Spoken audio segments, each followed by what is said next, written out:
laban na. Are y'all ready? Itaw, itaw, itaw mania. Itaw, itaw, itaw mania. Itaw.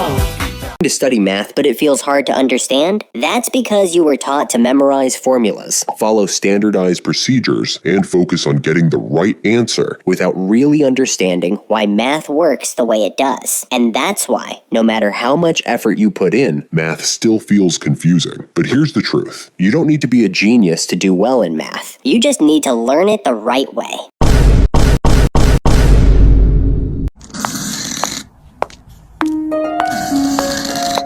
Class, listen ha, kay murag daga na sad ma-confuse. Integral is very easy.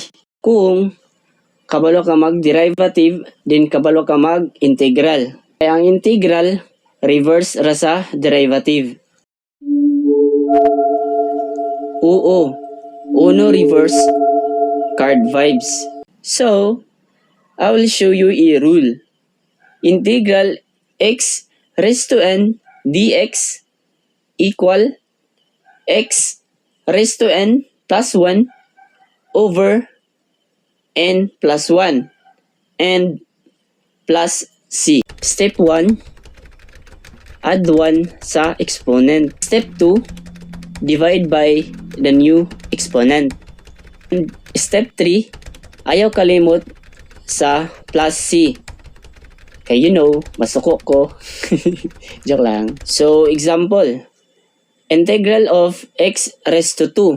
So, mag-add ra kag 1 sa exponent. So, ang exponent sa x raised to 2, mahimo na siya og 3.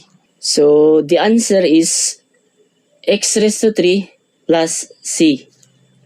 Ayaw di kalimot og butang sa plus c. O, diba? Sayon ra. Kung dili paghihapon ka kasabot, ambot na lang yun.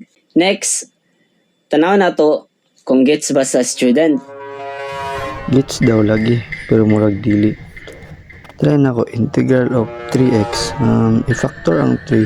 3 times x squared over 2 plus c. Para sakto. Next, integral of 5. Constant. So, equals 5x plus c. Genius na ko ba?